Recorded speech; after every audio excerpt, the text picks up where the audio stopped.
बिस्मिल्लाहिर्रहमानिर्रहीम। अस्सलाम वालेकुम स्टूडेंट। आज वाला जो हमारा लेक्चर है उसमें हम लोग स्टार्ट करेंगे एंजियोस्पर्मिक फैमिलीज बॉटनी बी में। चैप्टर नंबर 5 हम स्टार्ट करें। चैप्टर नंबर 4 जो कि मार्फोलॉजी के बारे में था, उसमें हमने पढ़ी लीफ की morphology, stem, root, fruit, inflorescence, flower. ठीक है, इसके अलावा हम लोगों ने इन्फ्लोरेसेंस वाला चैप्टर पढ़ा, फ्लावर वाला पढ़ा, फ्रूट वाला पढ़ा और फ्रूट का डिस्पर्सल भी पढ़ा। ये सारा कुछ जो था ये हमने मार्फोलॉजी वाले चैप्टर में पढ़ा। तो आज जो है वो हम एंजियोस्पर्मिक फैमिली स्टार्ट कर रहे हैं। एंजियोस्पर्मिक फैमिलीज़ में जो है वो बेसिक कुछ डिस्क्रिप्शन दी हुई हैं, टेक्निकल टर्म्स दी हुई हैं फ्लावर को डिस्क्राइब करने के लिए। अब ये टेक्निकल टर्म्स जो हमने फ्लावर वाला चैप्टर पढ़ा था उसी वाले चैप्टर के अंदर आती हैं, लेकिन चूँकि इस चैप्टर में भी आई हुई हैं तो हम इसको दोबारा से रिपीट कर लेंगे। टेक्निकल टर्म्स कौन सी हैं? ब्रैक्टिएट, ऐसे प्लांट को हम ब्रैक्टिएट कहेंगे जिसमें उसके फूल के साथ, उसके फ्लावर के साथ ब्रैक्ट्स मौजूद होंगी। और ब्रैक्ट्स कौन सा स्ट्रक्चर है या फ्लावर वाले में निकाल के देखें, उसमें डायग्राम में एक फ्लावर की बनाई हुई है और नीचे ब्रैक्ट्स दिखाए हुए हैं। अगर जो है वो ब्रैक्ट नहीं होगा तो हम उसको ई ब्रैक्टिएट कहेंगे फ्लावर को, और अगर ब्रैक्ट होगा तो उसको हम ब्रैक्टिएट कहेंगे। उसके बाद आ जाता है स्टूडेंट, नेक्स्ट टर्म आती है वो है pedicel, pedicellate.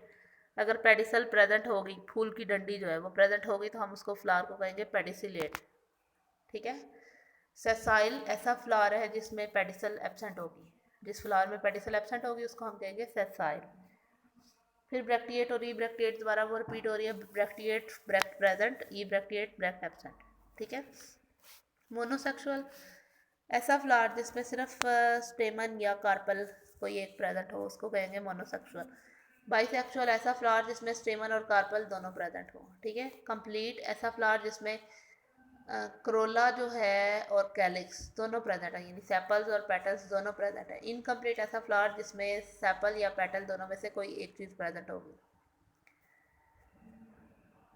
One of the calyx और क्रोला इज एब्सेंट, इनकम्प्लीट में। हर्मेफ्रोडाइट ऐसा फ्लावर होगा जिसमें स्टेमन्स और कार्पल्स दोनों प्रेजेंट होंगे। ठीक है। एक्टिनोमार्फिक ऐसा फ्लावर होगा स्टूडेंट जिसको जब हम कट करेंगे, जितनी मर्जी डिवीजन में कट करें वो इक्वल पार्ट्स में कट होगा। ठीक है ना, यानी उसको हम 2 में करें, 4 में करें, 5, 7, 8 दफ़ा, जितनी दफ़ा भी कट करेंगे वो 2 इक्वल पार्ट्स में कट होगा। उसके बाद आ जाता है जाइगोमार्फिक। जाइगोमार्फिक ऐसा फ्लावर होता है जिसको सिर्फ जब पहली दफ़ा कट करें तो ये 2 इक्वल पार्ट्स में कट होता है। दूसरी दफ़ा करें, तीसरी दफ़ा, जितनी मर्जी दफ़ा करें वो इरेगुलर प्लेन्स में कट होगा। उसके बाद रेगुलर, रेगुलर हम ऐसे फ्लावर को कहते हैं जिसकी सिमेट्री एक्टिनोमार्फिक होती है, और इरेगुलर हम ऐसे फ्लावर को कहते हैं जिसकी जाइगोमार्फिक सिमेट्री होती है।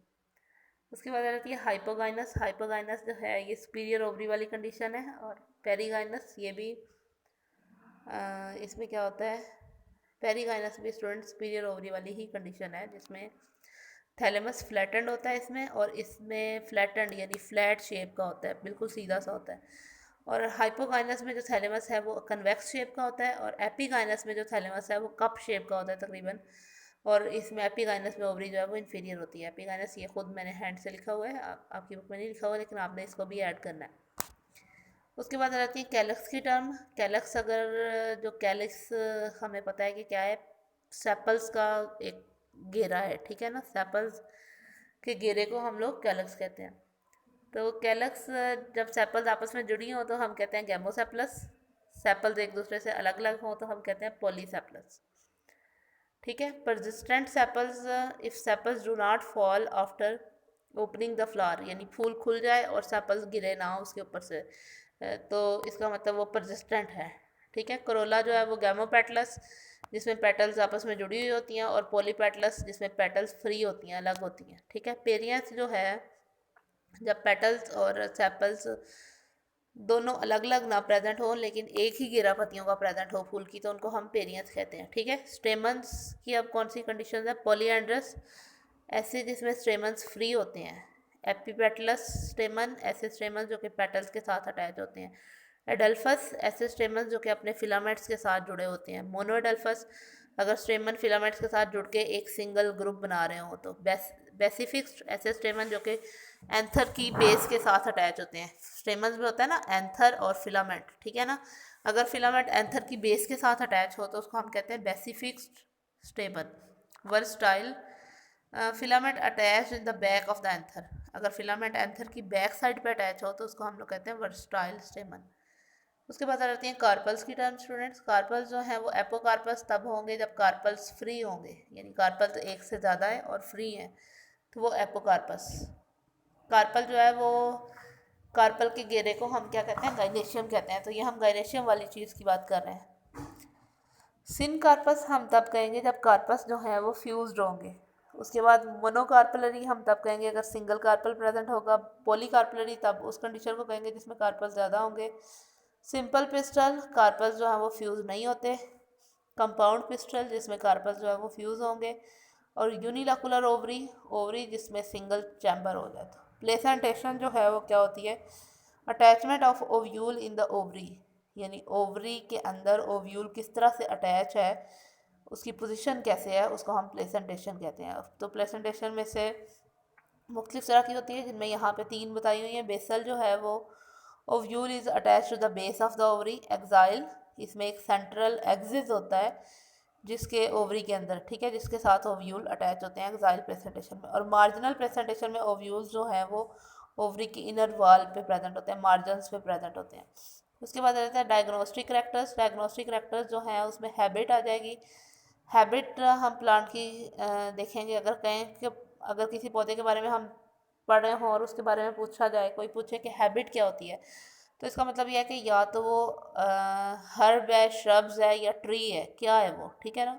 तो इस तरह से अगर हर्ब, श्रब और ट्री के बारे में पूछा जाए कि हैबिट क्या है तो हम बताएंगे, अगर वो दरख्त है तो हम कहेंगे ट्री है उसकी हैबिट, ठीक है ना। रूट्स, टैप रूट है, एडवेंटिशियस रूट्स हैं, फाइब्रस हैं या ट्यूबरस हैं। स्टेम जो है वो हो सकता है हर्बेशियस या वुडी हो सकता है, स्पाइनी कांटों वाला, ठीक है, या विदाउट स्पाइन से भी हो सकता है, सिलेंड्रिकल वगैरह। ये अपने सारे स्टेम्स पढ़े हुए स्टूडेंट। राइजोम है, बल्ब है, ट्यूबर है, क्या है। लीव्स जो हैं वो सेसाइल होंगे या पेट्यूलेट होंगे, यानी उनके साथ डंडी प्रेजेंट होगी या नहीं होगी। उसके बाद लीव्स की फाइलोटैक्सी, यानी फाइलोटैक्सी होता है कि अरेंजमेंट लीव्स की जो है वो कैसी है, ऑपोजिट है, अल्टरनेट है, कैसी होगी अरेंजमेंट उसकी। इनफ्लोरेसेंस रेसिमोज है या साइमोज है। फ्लावर जो है वो सेसाइल है या पेडिसिलेट है, ब्रैक्टिएट या इब्रैक्टिएट, एक्टिनोमार्फिक। यानी अगर हमने एक फैमिली के बारे में स्टडी करना है ना, ठीक है, एक पौधे के बारे में बताना है आपको, एक पौधा दिया जाता है, फ्लावर दिया जाता है और उसके बारे में आपने बताना हो, तो ये सारी चीज़ें 12 जो लिखी हुई हैं ये आपने सारी बतानी है और नीचे फ्लोरल फार्मूला और फ्लोरल डायग्राम भी बनानी है। ये सारी फैमिलीज हम आगे पढ़ेंगे। रेगुलर है, इरेगुलर है, कंप्लीट है, इनकम्प्लीट है, यूनिसेक्सुअल है, बाइसेक्सुअल है, बाइसेक्सुअल या हर्माफ्रोडाइट। बाइसेक्सुअल और हर्माफ्रोडाइट दोनों चीज़ें एक ही मकसद के लिए इस्तेमाल की जाती हैं। हाइपोगाइनस है, पेरीगाइनस है या एपीगाइनस है, ये चीज़ें भी बतानी। कैलिक्स में नंबर ऑफ सेपल्स बतानी है, फ्यूज्ड हैं या यानी जुड़ी हुई हैं या अलग अलग हैं। इम्ब्रिकेट, इम्ब्रिकेट हो जाती है कि इम्ब्रिकेट वाली टर्म आपने पढ़ी हुई है ये अपनी स्टूडेंट, अगर आपको याद हो कि बर्ड में क्या कंडीशन थी इनकी, ठीक है ना, यानी बर्ड की फॉर्म है। अभी फूल जब खुला नहीं है, यानी फूल ओपन नहीं हुआ, वो बर्ड की फॉर्म में है और बर्ड की हालत में सेपल्स और पेटल्स की क्या पोजीशन है। तो इसी तरह से करोला जो है ये भी, और स्टेमन्स भी, नंबर ऑफ स्टेमन्स और वो जुड़े हुए हैं या अलग अलग हैं, और अटैचमेंट उनके एंथर के साथ और फिलामेंट के साथ किस तरह से है। कार्पल भी, ये सारी चीज़ें बतानी है। फ्रूट की टाइप कौन सी होगी, हमने फ्रूट की मुख्तलिफ टाइप्स पढ़ी हैं। सीड एंडोस्पर्मिक है या नॉन एंडोस्पर्मिक है, ये सारा कुछ जो है वो हम लोग अपनी नेक्स्ट फैमिलीज जो पढ़ेंगे उनमें ये सारा कुछ देखेंगे।